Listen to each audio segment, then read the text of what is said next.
Hay una frase que puede cambiar tu vida, pero también puede dejarte exactamente donde estás si no la entiendes bien. Tres palabras simples, fáciles de decir, difíciles de sostener. Puedo, lo haré, debo. No suenan revolucionarias, no parecen especiales, pero detrás de ellas hay una forma de pensar que separa a los que avanzan de los que se quedan atrapados explicando por qué no pudieron. Hoy no se trata de motivarte por unos minutos, se trata de confrontar la forma en la que estás enfrentando tus decisiones, tus excusas, tu disciplina y tu responsabilidad, porque el problema no es lo que está pasando afuera, es cómo estás respondiendo tú frente a eso. La mentalidad determina el resultado. Aunque muchas personas prefieran creer que es la suerte, el entorno o las circunstancias externas lo que define su destino, es más cómodo pensar que el problema está afuera, porque así no hay responsabilidad interna. Pero la realidad es más exigente. Dos personas pueden tener el mismo punto de partida, las mismas dificultades, incluso los mismos recursos, y aún así terminar en lugares completamente distintos. ¿Qué marca la diferencia? La forma en que interpretan lo que les pasa y la decisión que toman frente a eso. La mentalidad no cambia los hechos, pero cambia la reacción, y esa reacción es la que termina construyendo el resultado. Cuando alguien enfrenta un obstáculo con una mentalidad débil, ve un final.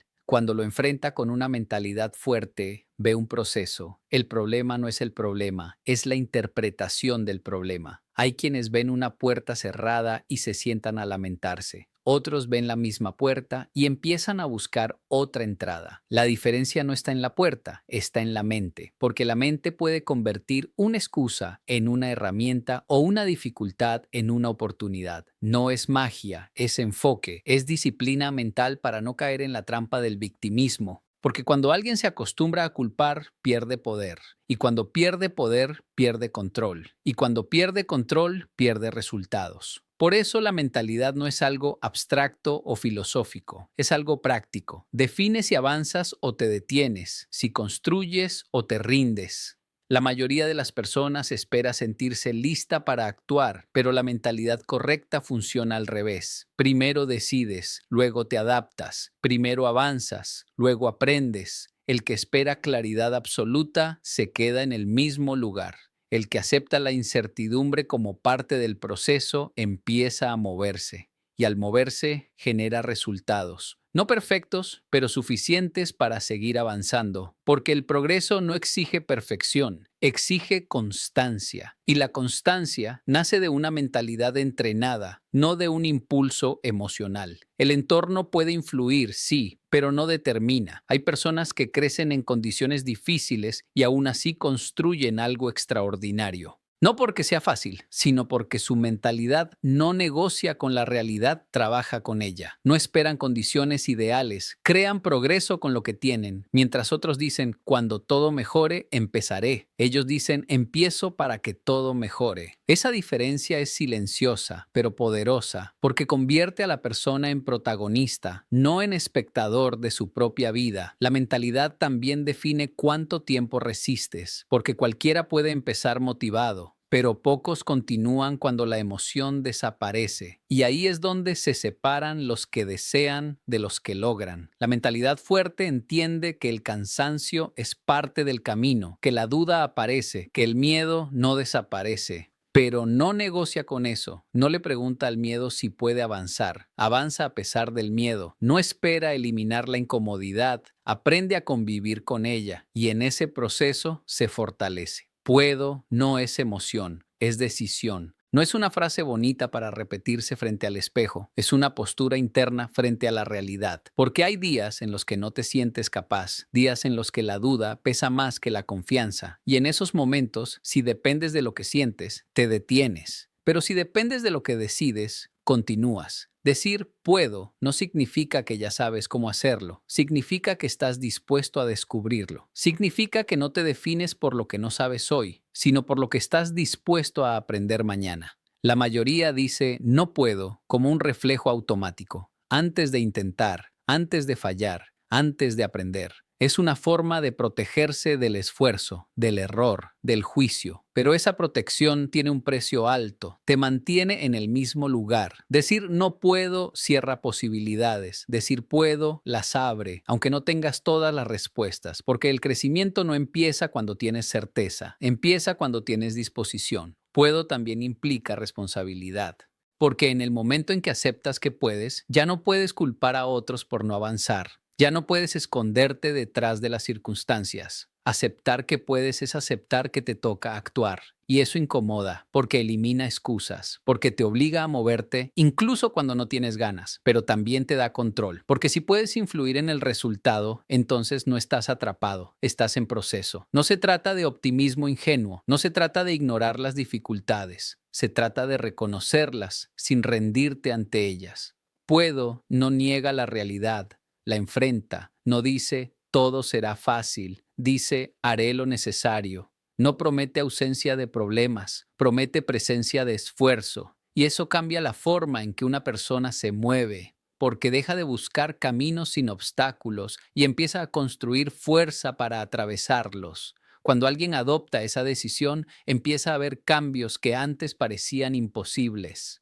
No porque el mundo haya cambiado, sino porque su forma de actuar cambió. Y al cambiar su acción, cambian sus resultados. No de inmediato, no de forma mágica, pero de manera constante. Porque cada pequeño avance refuerza la creencia y cada dificultad superada fortalece la identidad. Y en ese proceso, puedo deja de ser una palabra y se convierte en una evidencia interna que ya no necesita validación externa. Lo haré, elimina excusas porque convierte una intención en un compromiso. Mucha gente vive en el terreno del quiero. Pero el quiero es frágil, cambia según el ánimo, según el clima, según la comodidad. Quiero empezar mañana, quiero mejorar, quiero intentarlo, pero ese deseo no obliga a nada. Es una ilusión de movimiento sin acción real. En cambio, cuando alguien dice lo haré, ya no está negociando con sus emociones, está estableciendo una decisión que exige ejecución. Y ahí es donde empiezan los cambios reales, porque la acción no depende de sentirse listo, depende de haber decidido avanzar. El problema es que decir lo haré implica enfrentar resistencia, no solo externa, sino interna. Aparece la pereza, la duda, la distracción, el miedo a equivocarse, y en ese momento la mente empieza a fabricar excusas. No es el momento. Necesito más preparación, cuando tenga más tiempo, cuando me sienta mejor. Esas excusas suenan razonables, incluso inteligentes, pero en el fondo cumplen la misma función, retrasar la acción. Lo haré corta ese ciclo. No elimina la incomodidad, pero evita que la incomodidad se convierta en una justificación para no actuar. Hay una diferencia clara entre quien planifica para avanzar y quien planifica para evitar empezar. El primero usa el plan como una guía flexible, el segundo como un refugio para no exponerse. Por eso hay personas que pasan meses, incluso años, preparándose sin ejecutar nada concreto. No es falta de capacidad, es falta de decisión, porque ejecutar implica aceptar el error, aceptar la imperfección, aceptar que el resultado inicial no será ideal, y eso incomoda, pero lo haré. No busca perfección, busca progreso. Prefiere un paso imperfecto que 1000 ideas sin acción. También hay un componente de identidad. Cuando alguien repite constantemente lo haré y actúa en consecuencia, empieza a verse a sí mismo como alguien que cumple lo que dice, y esa identidad refuerza el comportamiento. No se trata solo de lograr resultados externos, sino de construir coherencia interna, porque cada vez que alguien dice que hará algo y no lo hace, debilita su propia confianza, y cada vez que cumple, aunque sea en cosas pequeñas, fortalece su carácter. Esa acumulación de coherencia es lo que permite sostener proyectos más grandes. Lo haré también reduce la importancia del resultado inmediato. La atención se mueve del y si no funciona, al voy a hacerlo y ajustar en el camino. Esa mentalidad permite avanzar incluso sin garantías, porque esperar garantías es otra forma de quedarse inmóvil. Nadie tiene certeza absoluta al comenzar algo importante. Lo único que se puede controlar es la acción presente. Y cuando esa acción se repite con consistencia, empieza a generar resultados que antes parecían lejanos. Debo crea disciplina porque cambia la relación con el esfuerzo. Mientras quiero depende del deseo y lo haré, establece la acción. Debo introduce responsabilidad. Ya no se trata de si te apetece o no, se trata de lo que corresponde hacer. Y esa diferencia es clave porque la vida no siempre ofrece condiciones cómodas para avanzar. Hay días de cansancio, de frustración, de falta de motivación. Y en esos días, si todo depende de cómo te sientes, te detienes. Pero si hay un sentido de deber, continúas. El deber no es una carga negativa cuando se entiende correctamente. No es una imposición externa, es una elección consciente de asumir responsabilidad por lo que importa. Es reconocer que hay cosas que valen el esfuerzo, incluso cuando no generan satisfacción inmediata. Estudiar, entrenar, trabajar en un proyecto, desarrollar una habilidad, cuidar una relación. Todo eso requiere constancia y la constancia no se sostiene con emoción, se sostiene con disciplina. Debo es la estructura que mantiene el movimiento cuando la motivación desaparece. Muchas personas rechazan la idea del deber porque la asocian con rigidez o sacrificio extremo, pero en realidad es lo que permite la libertad a largo plazo. Sin disciplina, las decisiones se vuelven impulsivas, dependientes del momento. Con disciplina, se construyen hábitos que facilitan el progreso. No se trata de eliminar la flexibilidad, sino de tener una base sólida sobre la cual adaptarse. Porque quien no tiene estructura termina reaccionando a todo, mientras que quien tiene disciplina puede elegir cómo responder. El debo también elimina la negociación constante con uno mismo. Cuando todo es opcional, cada acción se convierte en una discusión interna. ¿Lo hago ahora o después? ¿Realmente es necesario? ¿Puedo posponerlo? Esa negociación consume energía y muchas veces termina en inacción.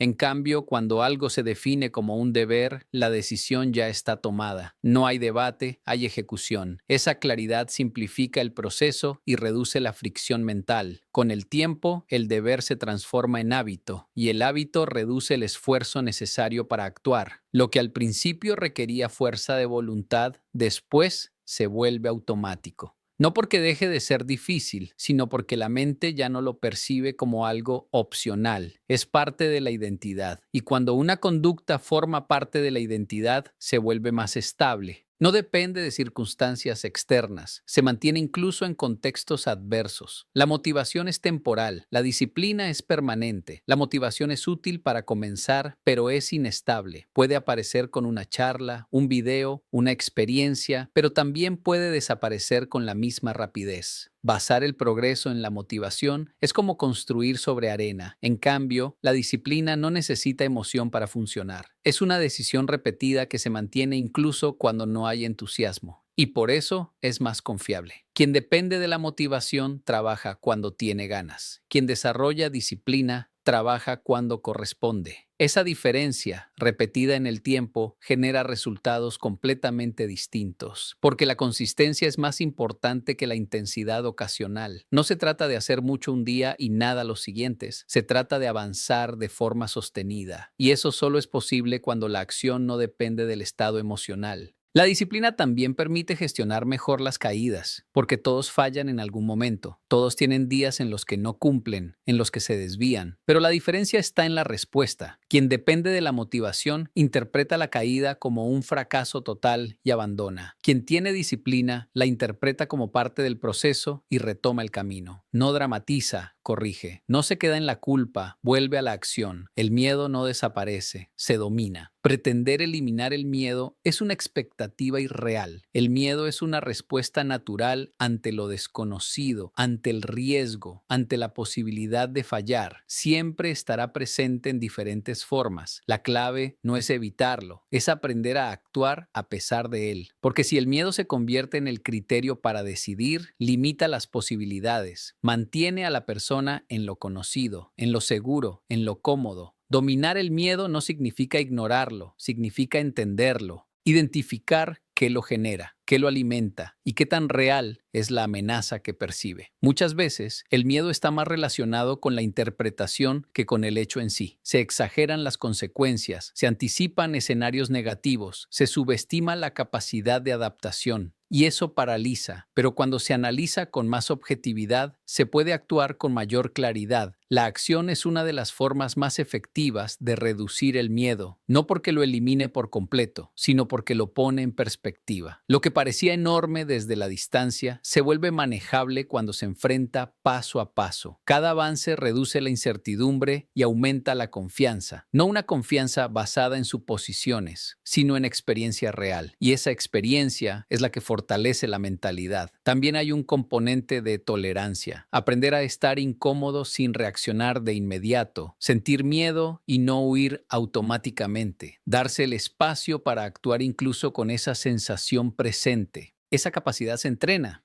no aparece de un día para otro. Se desarrolla con práctica, enfrentando pequeños desafíos que van ampliando el límite de lo que se considera manejable. El miedo pierde poder cuando deja de ser una barrera y se convierte en una señal. Una señal de que hay algo importante, algo que implica crecimiento, algo que vale la pena intentar. No todo lo que da miedo es positivo, pero muchas oportunidades relevantes vienen acompañadas de esa sensación. Y quien aprende a interpretarla correctamente, deja de evitarla y empieza a utilizarla como guía para avanzar en lugar de retroceder. Responsabilidad vence victimismo porque cambia completamente la posición desde la que una persona enfrenta la vida. El victimismo busca culpables, la responsabilidad busca soluciones. Cuando alguien se acostumbra a culpar a otros, al entorno, a la economía, a la familia, al pasado, puede tener razones válidas, pero pierde poder de acción.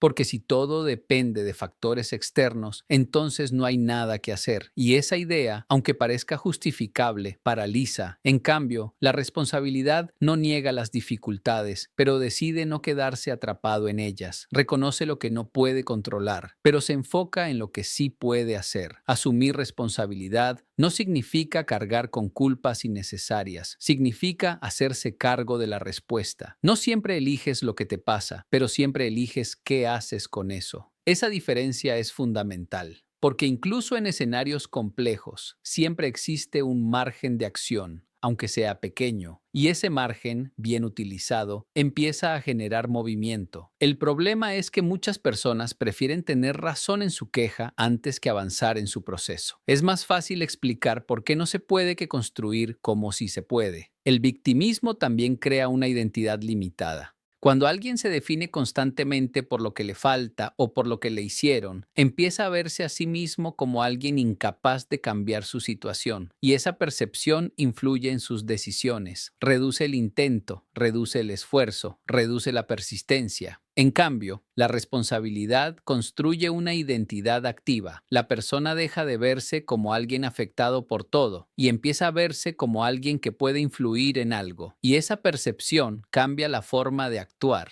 La responsabilidad exige incomodidad porque implica dejar de justificar la inacción. Ya no hay excusas elegantes, hay decisiones concretas. Y eso confronta, porque obliga a reconocer hábitos, errores, postergaciones, pero también libera, porque devuelve el control. Y cuando alguien entiende que tiene control sobre sus acciones, empieza a recuperar dirección. La constancia supera al talento porque el talento sin disciplina es inconsistente. Puede generar resultados puntuales, pero no sostenidos. Hay personas con habilidades naturales que avanzan rápido al inicio, pero se estancan porque no desarrollan hábitos sólidos. Y hay otras que comienzan con menos ventaja, pero con una disciplina firme que las impulsa a seguir mejorando. Con el tiempo, esa constancia acumula experiencia, corrige errores, fortalece capacidades, y lo que parecía una desventaja inicial se convierte en una ventaja real. El talento puede abrir puertas, pero la constancia es la que te mantiene dentro.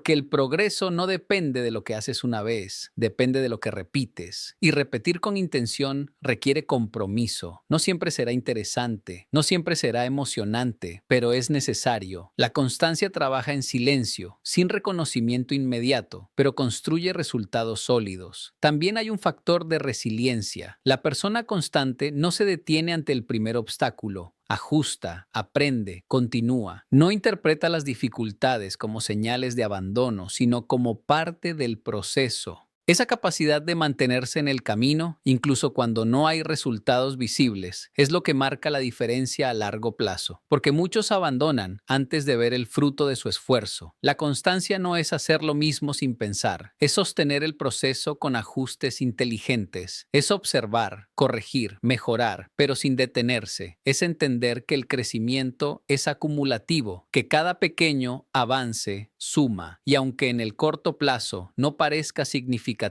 en el largo plazo transforma completamente el resultado. Actuar vale más que planear sin fin, porque el exceso de planificación puede convertirse en una forma elegante de evitar el riesgo. Pensar, analizar, estructurar, todo eso tiene valor, pero solo hasta cierto punto. Llega un momento en el que seguir planeando no mejora el resultado, solo retrasa el inicio. Muchas personas se quedan atrapadas en esa fase porque les da una sensación de control. Mientras están planificando, no fallan, no se equivocan, no se exponen, pero tampoco avanzan. El progreso real empieza cuando la idea se convierte en acción, cuando lo teórico se enfrenta a la realidad. La acción revela cosas que el plan no puede anticipar, muestra errores, limitaciones, oportunidades que no eran visibles desde la distancia, y esa información es la que permite ajustar el rumbo. Sin acción no hay retroalimentación real, solo suposiciones. Por eso, quien actúa aprende más rápido que quien solo piensa, no porque tenga más talento, sino porque se expone al proceso. Cada intento, incluso los fallidos, aporta datos, y esos datos permiten mejorar la siguiente ejecución. También hay una diferencia en la relación con el error. Quien actúa entiende que equivocarse es parte del camino, no lo evita, lo utiliza. En cambio, quien planea en exceso suele ver el error como algo que debe prevenir a toda costa. Y esa mentalidad limita, porque ningún plan es perfecto. Siempre habrá variables inesperadas.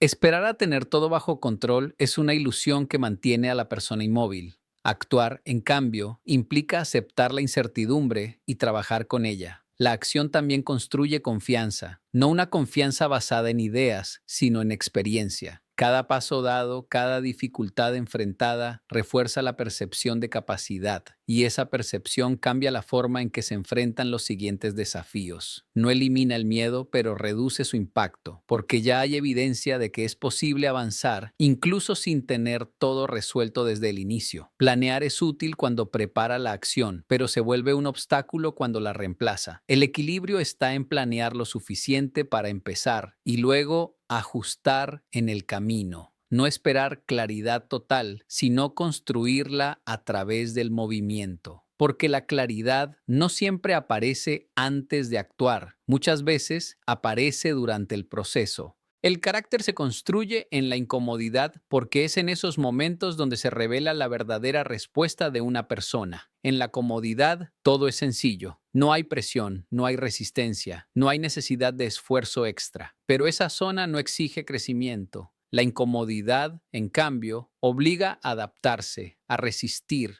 a decidir. Es el espacio donde se pone a prueba la disciplina, la paciencia, la determinación. Evitar la incomodidad es una tendencia natural, pero también es una limitación, porque todo lo que implica progreso tiene un grado de dificultad. Aprender algo nuevo, mejorar una habilidad, cambiar hábitos, enfrentar miedos, todo eso incomoda, y quien huye constantemente de esa sensación se queda en lo conocido. Puede sentirse seguro, pero no avanza. En cambio, quien acepta la incomodidad como parte del proceso amplía su capacidad. La incomodidad también fortalece la tolerancia. Al principio, cualquier dificultad puede parecer grande. Pero con exposición constante, la percepción cambia. Lo que antes parecía difícil se vuelve manejable, y lo que parecía imposible empieza a ser alcanzable. No porque haya desaparecido el esfuerzo, sino porque la persona se ha vuelto más fuerte frente a él. El carácter no se define en momentos fáciles, se define en decisiones difíciles, en hacer lo necesario cuando no hay ganas, en continuar cuando no hay resultados inmediatos, en mantener el compromiso cuando aparecen distracciones. Esas decisiones, repetidas en el tiempo, construyen una base sólida, no visible de inmediato, pero determinante a largo plazo. Porque cuando llegan desafíos mayores, esa base es la que sostiene la respuesta a lo largo de todo esto. La idea es clara, no es la suerte, no es el talento, no es el momento perfecto, es la mentalidad, es dejar de reaccionar como víctima y empezar a actuar con responsabilidad. Es entender que decir puedo no depende de sentirte listo, sino de decidir avanzar. Que lo haré no es una intención vacía, es una acción que elimina excusas. Que debo es lo que sostiene el proceso cuando ya no hay motivación. Es aceptar que el miedo no desaparece, pero no decide por ti. Que la disciplina pesa más que el impulso. Que la constancia, aunque sea silenciosa, termina superando cualquier ventaja inicial. Que pensar sin actuar no construye nada y que es en la incomodidad donde realmente se forma el carácter. Todo se resume en una cosa. Lo que haces repetidamente define quién te conviertes. Así que la próxima vez que dudes, no expliques, no postergues, no negocies, solo recuerda, puedo, lo haré, debo.